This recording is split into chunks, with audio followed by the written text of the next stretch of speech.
Oke, baik. Selamat pagi adik-adik sekalian. Shalom, salam sejahtera bagi kita semua. Assalamualaikum warahmatullahi wabarakatuh. Salam sehat bagi kita semua. Semoga kita selalu diberkati dan dilindungi oleh dari Yang Maha Kuasa. Oke, baik adik-adik sekalian.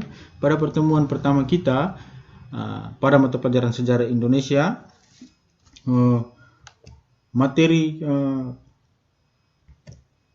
topik materi pertama kita adalah asal-usul nenek moyang bangsa Indonesia. Jadi seperti apa sejarah asal-usul leluhur atau nenek moyang bangsa kita atau bangsa Indonesia. Nah, subtopiknya itu, sebelum kita masuk ke asal-usul nenek moyang bangsa Indonesia, itu kita pelajari dulu secara singkat bagaimana perkembangan bumi dan munculnya makhluk hidup. Oke.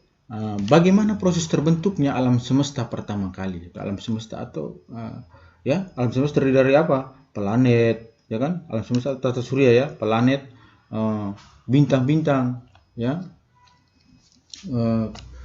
meteor dan segala macam ya, benda-benda langit.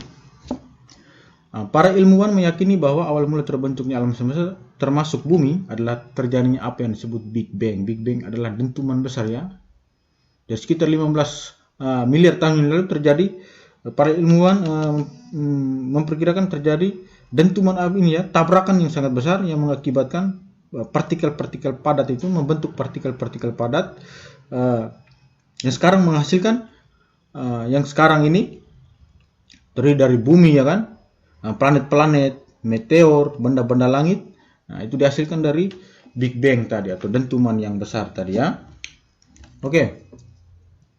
Ada banyak teori tentang munculnya kehidupan di bumi. Kehidupan yang sedang kita jalani ini, para ilmuwan atau ya melahirkan banyak teori-teori ya, persepsi. Salah satunya adalah teori Harold Urey. Menurut teori ini kehidupan pertama kali terjadi di udara atau atmosfer. Udara ya, atmosfer ya. Selain itu ada juga teori evolusi makhluk hidup dari Charles Darwin yang kita bisa kenal, itu adalah teori evolusi Charles Darwin tahun 1809 sampai 1882 ya. Jadi teori-teori ini para ilmuwan ingin menarik suatu akar ya atau sejarah bahwa bagaimana awal mula munculnya kehidupan di bumi. Oke, selanjutnya submateri yang berikut adalah perkembangan bumi dari masa ke masa. Jadi perkembangan bumi yang kita tinggal ini dari masa ke masa. Oke, yang pertama adalah masa Arkaikum. Masa Arkaikum ini disebut masa tertua, yang paling tua, diperkirakan sekitar 2,5 miliar tahun yang lalu. Lalu keadaan bumi masih labil, belum stabil dan belum ada tanda-tanda kehidupan apa-apa. Karena apa? Karena bumi pada saat itu masih sangat panas. Jadi tidak ada sama sekali tanda-tanda kehidupan. Itu pada masa Arkaikum. Yang berikut adalah masa Paleozoikum. Disebut zaman primer ya. Primer atau zaman kehidupan pertama. Diperkirakan sekitar 545 juta tahun yang lalu. Kondisi bumi sudah mulai stabil, agak mulai stabil ya. Lalu mulai muncul tanda-tanda kehidupan berupa mikroorganisme atau hewan bersel satu. Lalu muncul hewan trilobita dan amfibia. Nah, trilobita ini dia sejenis ikan yang tak berahang ya, tidak memiliki rahang, dan amfibi pasti kita semua sudah tahu ya, atau hewan yang bisa hidup di air dan di darat. Oke. Lalu yang ketiga adalah masa Mesozoikum, disebut masa sekunder, masa kehidupan yang kedua. Lalu sekitar 245 sampai 65 juta tahun yang lalu. Pada saat itu bumi sudah mulai semakin stabil dan banyak muncul hewan reptil besar ya, raksasa, itu dinosaurus dan marmut atau gajah purba ya. Yang sekarang itu kalau di wilayah Flores Timur dan Sika itu dijadikan, Flores Timur, Lembata dan Sika dijadikan sebagai belis ya. Dia punya taring gajah itu ya. Itu diyakini bahwa itu peninggalan dari marmut atau gajah tua pada masa ini ya, masa perkembangan bumi kuno dulu ya, yang mana daratan seluruh dunia masih menyatu.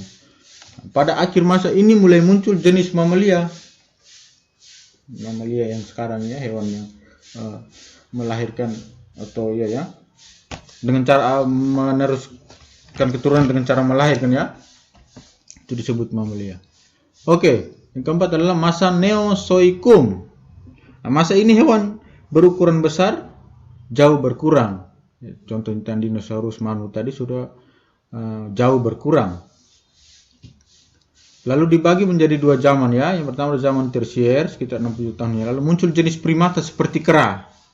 Yang kera ya, jenis primata sudah mulai muncul.